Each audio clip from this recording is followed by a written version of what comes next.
Hey everybody, it's Carolyn from Homesteading Family, and welcome back to our series on saving the crumbs. Now, we've been talking about making better use of all of our ends and bits and crusts and little nibbled edges in the kitchen so that we can make our budget dollars stretch further, but also so that we can be more efficient with our time, because we've already put the energy into making this great, delicious homemade bread. We want to make that stretch and go as far as possible without wasting any of that energy that we put into it. This is a wonderful bit of a white kamut flour sourdough loaf bread. Wow, that's a mouthful. And this one has been saved in the freezer. It was a leftover slice that nobody used after, I think, somebody made sandwiches. And so we just popped it in the bag in the freezer and waited to collect enough to have something to do with. So this one's still slightly frozen, and that's fine. I also have some whole wheat sandwich bread here that is not frozen. It was just a leftover from today's lunch. And we're gonna use this to make something that's so incredibly delicious and tasty. You're gonna just be amazed that you've never done it before, because it's so simple, it's so fast, and you can put it on so many things. You can put this in a pasta, you can put this over soups, of course you can put it in a salad, and you can then use it in all different methods beyond that once you have it stored back safely in the freezer. So here we go. We just have our leftover bread, whether it's frozen or not, and we're gonna go ahead and cube this. Now you can do this one of two ways. You can either cut it with a bread knife and just cut it into whatever size croutons that you like. And you can get creative. There are no rules here, so do it however you want. These are gonna be so good. They're actually gonna be more of a centerpiece than they are just an accompaniment to something, because these are so delicious. So just cut it however you want if you're going to use a knife. Now, the other option is to go ahead and tear your bread crumbs. And honestly, I think that might be my favorite, but it does take longer to do. So I tend to go ahead and just pull out the knife and get this done pretty quickly. All right, so here we have our chopped ones, and I just put those in a nice medium size dice there. And then when you go to tear it, you just want to pull off kind of about the same size. And don't worry about it being a little crumbly on the edges or, not looking real even. That's part of the beauty of the torn ones. So there's nothing wrong with that. It is just perfect. And it gives things a really nice rustic look. So I do kind of like that look, and I like the texture that they have. Okay, so I'm just gonna finish tearing these guys up because I'm gonna show this to you in two different ways. Okay, so now I have these all ready, and there are two different ways to go about this, and it is entirely up to your preference. There's kind of benefits to both of them, but they're both gonna turn out absolutely delicious. Now for this first one, I'm gonna use an oven method. So I'm gonna go ahead and put these right into a bowl. And if you want, you could sprinkle some Parmesan cheese over this right now. That would make it really delicious. Okay, now I'm gonna go ahead and get some olive oil, and I'm going to drizzle this on here to make sure that I coat everything. Now, it's a little hard to tell you exactly how much olive oil to use, because of course that's going to be determined by the amount of breadcrumbs that you have in your bowl. But what you're looking for is just a nice light coat on all of them. You want all the surfaces lightly coated. You don't want them to be soggy or drenched or heavy. That won't make them nice at all. Okay, and it looks like that did it just right. Now, you're gonna go ahead and add in about a teaspoon of salt per 4 cups. Now, if you think of a cup as being about a loose double handful of something like a breadcrumbs, that'll help you to get an idea of what it is. I'm thinking that I've really got about 1.5 cups here, maybe 2 cups. So I'm just gonna go ahead and give it 2 3 finger pinches. So a 3 finger pinch is going to be about 1/4 of a teaspoon in my 3-finger pinch. You can always measure out what yours would be. And then I want to do about the same with my seasoning blend. And if you check out the link in the description, I will put a bunch of different seasoning blends up for you so you can make this all different flavors that you'd like in the PDF that has the step-by-step directions for this. So just go ahead and follow the link in the description.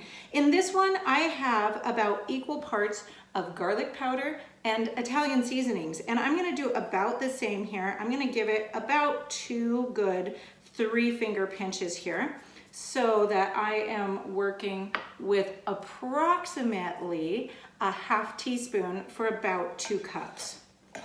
And then I'm just gonna coat this really well. Now this seasoning amount is to make a nice lightly seasoned breadcrumb, not something that's just gonna stand out and really make a lot of flavor. If you are looking for something that is really the absolute centerpiece of flavor in your salad, or whatever you're gonna use this in, then you may wanna double those seasonings. Okay, so I'm just gonna go ahead and put this right into this cast iron pan here, and I'm gonna spread it out just a little bit. Boy, it already smells so good. Ooh, okay. I'm gonna spread this out just a little bit, and I'm gonna slide this right into that 350-degree oven. And it's gonna take probably about 10 minutes, so don't forget about it, maybe even 15. But you wanna get it right to that perfect level of crispiness, which really depends on your opinion of what that level of crispiness is. So let's get them right on in there. All right, so now for these torn breadcrumbs, I'm gonna show you a different method.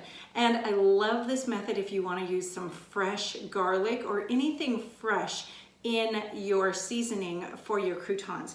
And you know, having the torn bread has nothing to do with the skillet. You can use the cubed bread, the cut bread in the skillet method, just as well as you could use the torn bread pieces in the oven method.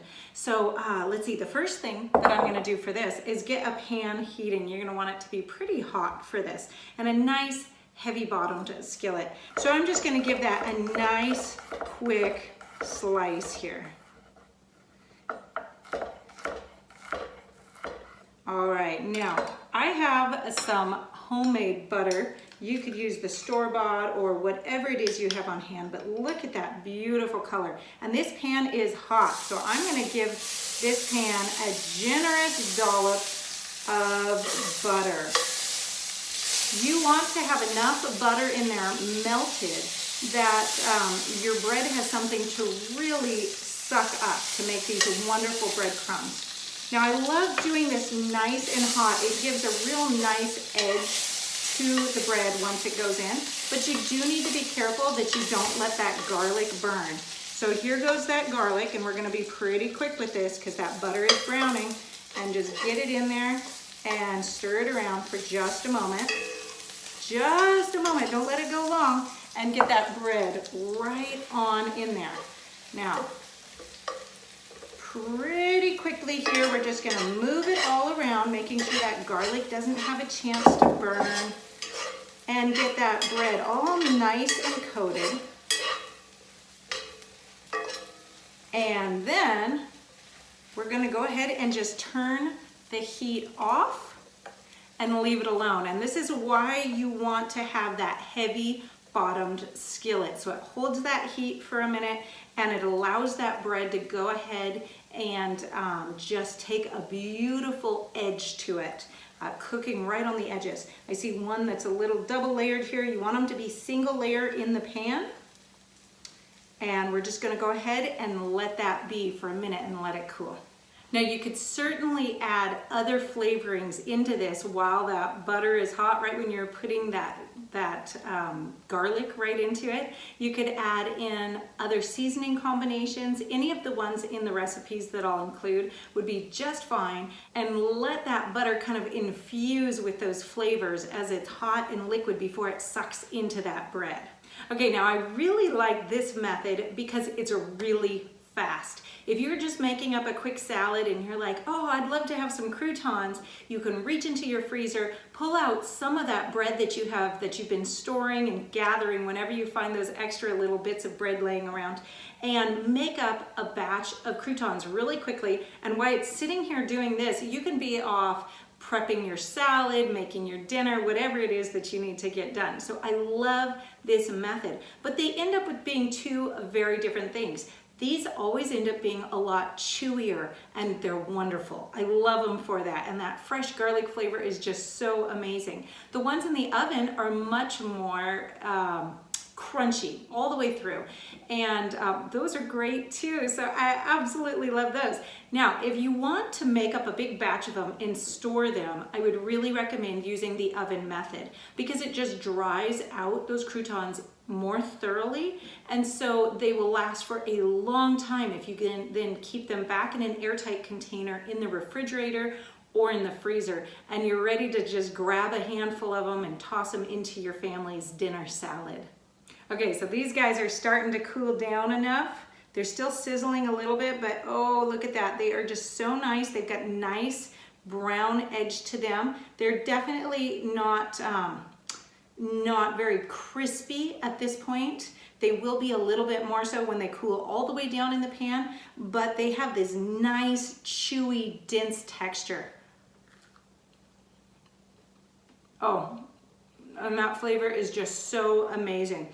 Now, don't forget though, like I did, to give it a little bit of salt. So this is only about a cup that I have in here, so I just did one of those 3-finger pinches, and that's just perfect.